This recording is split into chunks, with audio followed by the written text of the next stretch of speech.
Muito bem, voltamos com o programa Cidade em Ação, hoje quarta-feira, e nós temos um convidado especial, Dr. Hélio Pacola Júnior, falando sobre as complicações ou novidades aí sobre o uso do nome, né, no casamento, a troca de nome, etc. Né? O que fazer, o que é proibido, o que não é, o que é obrigatório, o que é opcional. Agora chegou uma questão muito importante, gente, que nós vamos falar sobre os bens, né? Doutor Hélio, uma questão que dá muita briga judicial, muita dúvida, que gera dúvida, é a relação dos bens. A pessoa que não é casada no civil tem direito aos bens do seu cônjuge? De que maneira? A pessoa que vive em união estável, ela tem direito na partilha dos bens. O código diz até que ela participa como herdeira nos bens.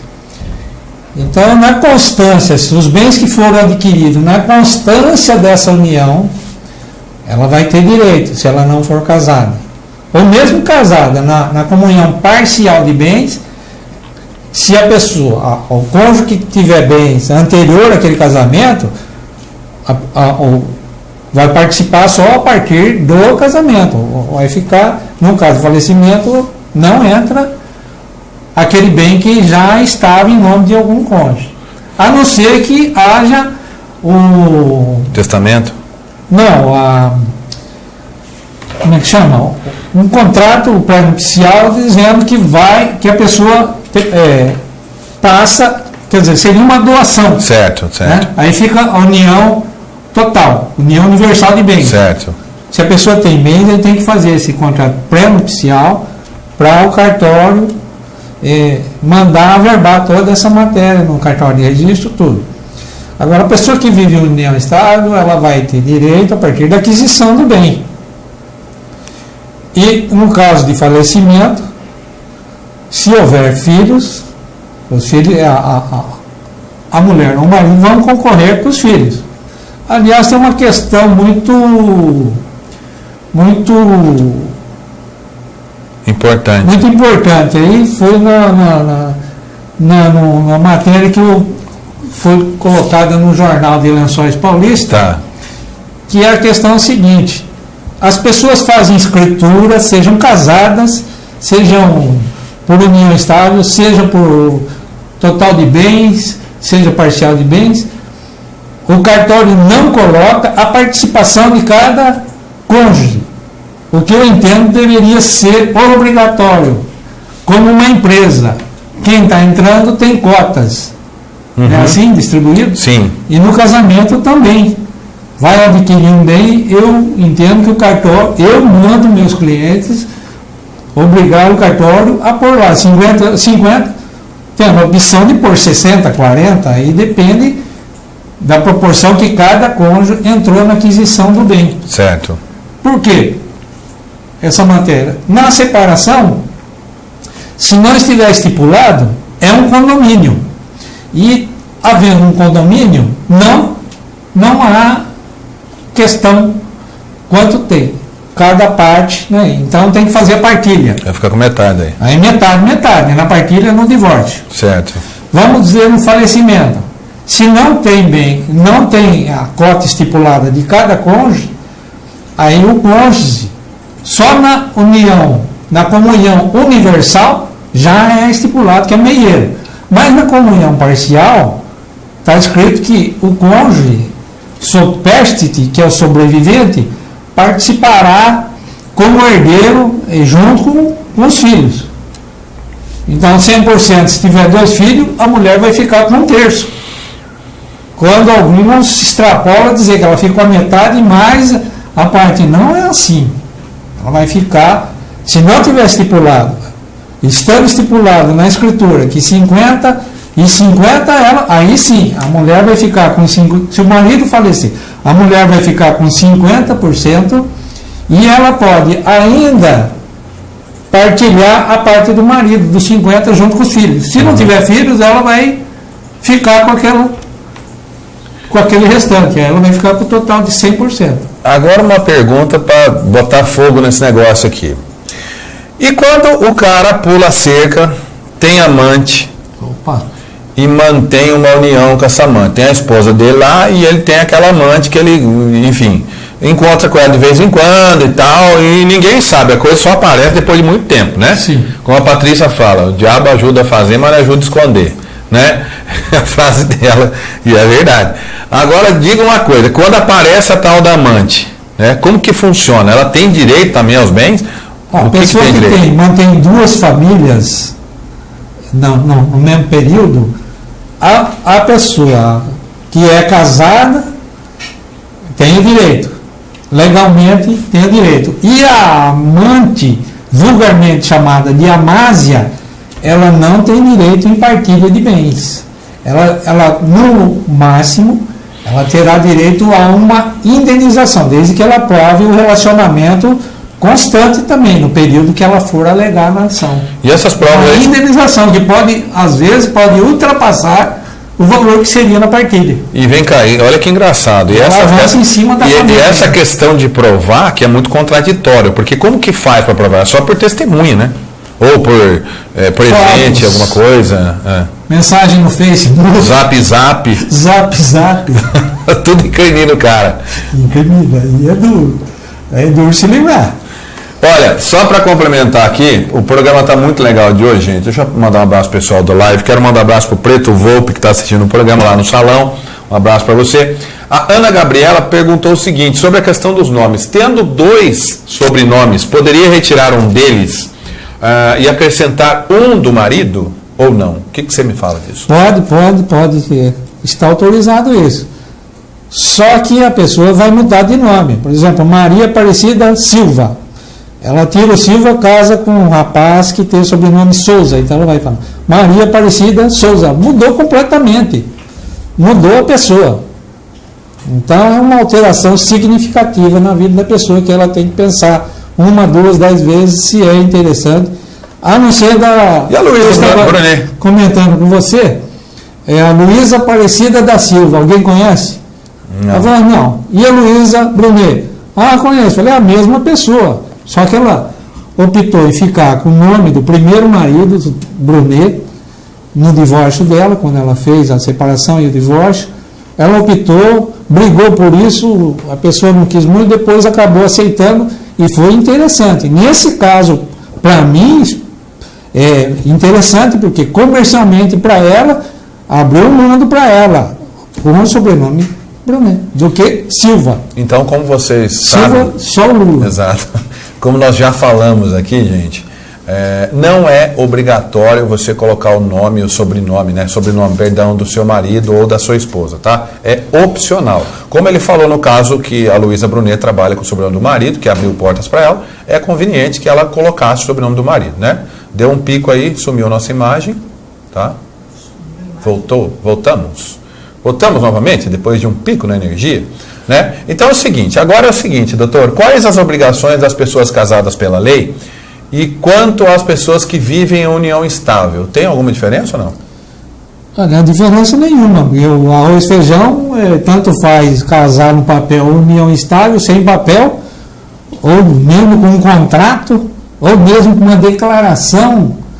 Aliás, o banco, quando você vai no banco abrir uma conta e fala que é união estável, eles fazem a declaração para você assinar. Então, todas as obrigações que eu li aqui no 1566 do Código Civil, que é lá a fidelidade, manter a família, a assistência mútua, né? Que, não é porque não tem papel que você tem que largar. Não, minha mulher que se vire. Não. É um compromisso. É uma obrigação com os filhos, com o casamento. Tudo.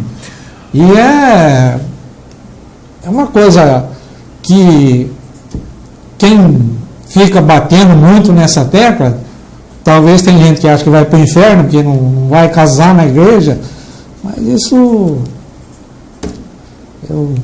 é muito pessoal também. É muito pessoal, que não está ao meu alcance entrar nesse mérito agora, que senão eu vou ficar o dia inteiro. Umas ideias diferentes. Doutor, é o seguinte, as mulheres casadas que não acrescentaram o sobrenome do marido ao seu nome civil, têm menos direito que aquela que acrescentou ou não? Não, o direito mesma coisa. É o mesmo. Seja na comunhão total de bens, seja na comunhão parcial, seja até na separação de bens, a impressão que dá na separação de bens, total de bens, ainda assim, se o cônjuge falecer e tiver bens e não tiver herdeiro, nem ascendente, nem descendente, a mulher vai ficar herdeira, mesmo escrevendo que o casamento com separação total de bens. Exatamente. Que esteja escrito isso lá. Isso é importante, gente. Mais alguma dúvida do pessoal do Facebook aqui? Nós temos pessoas assistindo nesse momento a nossa live.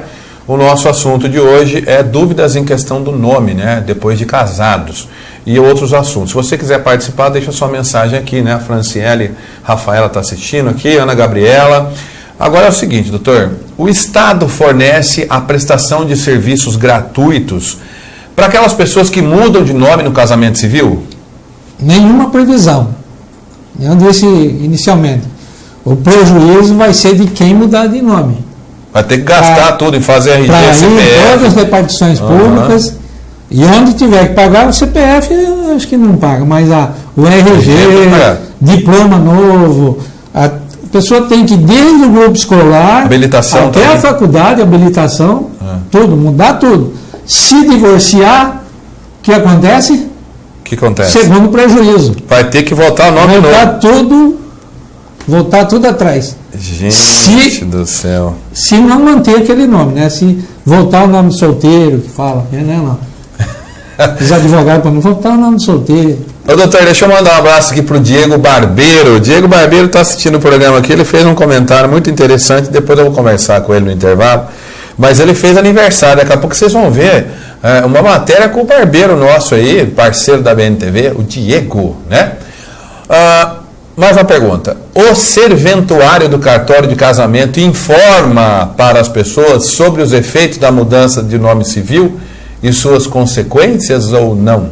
Eu, como não fui no cartório, casar no cartório, as minhas pesquisas dentro do meu escritório indica que não há a menor informação. Aliás, nem o juiz de paz, que é advogado, traz essa matéria em pauta antes de celebrar o casamento. Isso não é obrigado também, né? Segundo, deveriam fazer, mas não tem obrigação. Não há disposição legal no Código Civil, obrigando ele a isso. Ele é obrigatório informar o que pode anular um casamento.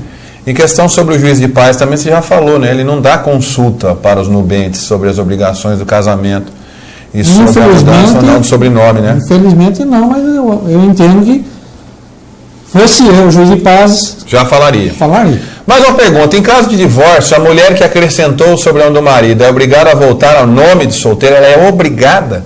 Não é obrigada. Aí também é opcional. Mas na maioria dos casos a mulher quer tirar, né? Deus o livre de me se houver principalmente uma acusação de crime infame contra o outro cônjuge, é natural, né, de tirar. Mas pode fazer que nem a Luísa Brunet, né? Manteve o nome do marido. E para ela foi altamente rentoso.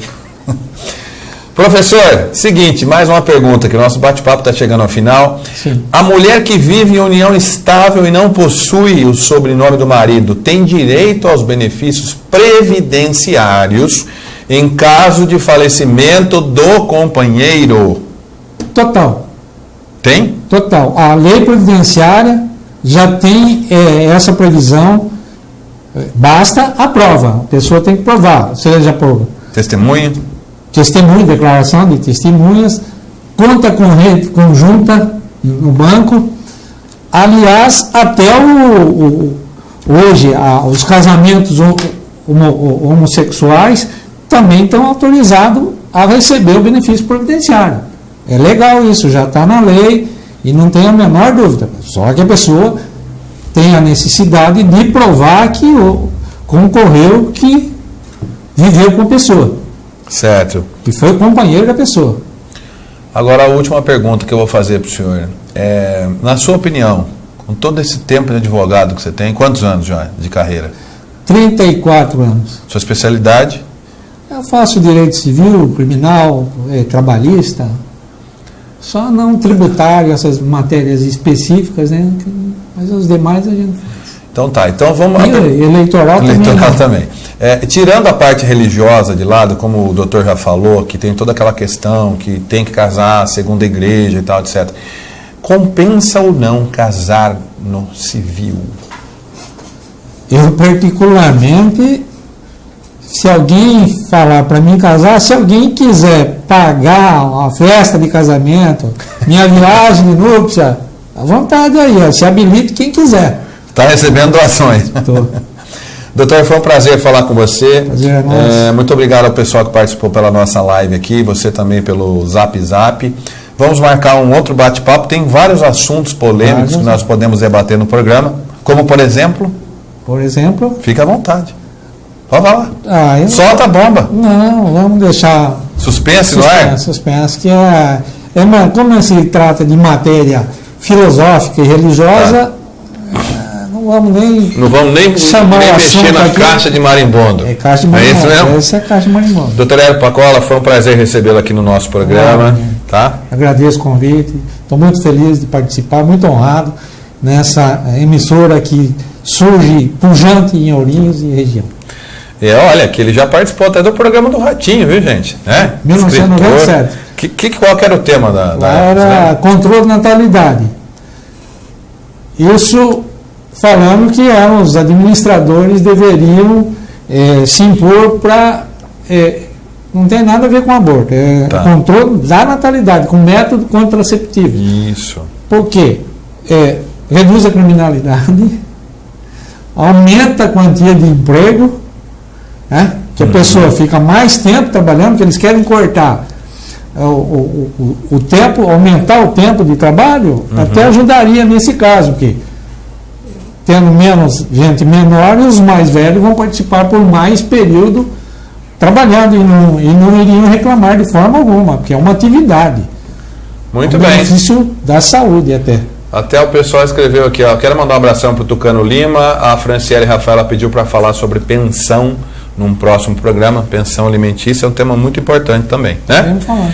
Muito bem, nós vamos para um pequeno intervalo, daqui a pouco nós voltamos e temos matérias para falar sobre as novas regras de medicamentos, é isso, minha querida Joana? E os gastos com beleza, rapaz. Você sabia que a mulherada e os homens também não economizam com beleza, doutor Hélio? Você sabia disso, né? Eu sabia, já está sabendo, né? Então tá, gente, daqui a pouquinho estamos de volta. Muito obrigado, doutor Hélio, até o próximo programa. A vaidade é uma coisa importante também. Falar. Sem exageros, né? Gente, já estou de volta, participe com a gente pelo Facebook aqui e fique ligado aqui na MNTV Canal 22, agora em HD, com melhor imagem para você, né? E nosso Zap 99796-5555.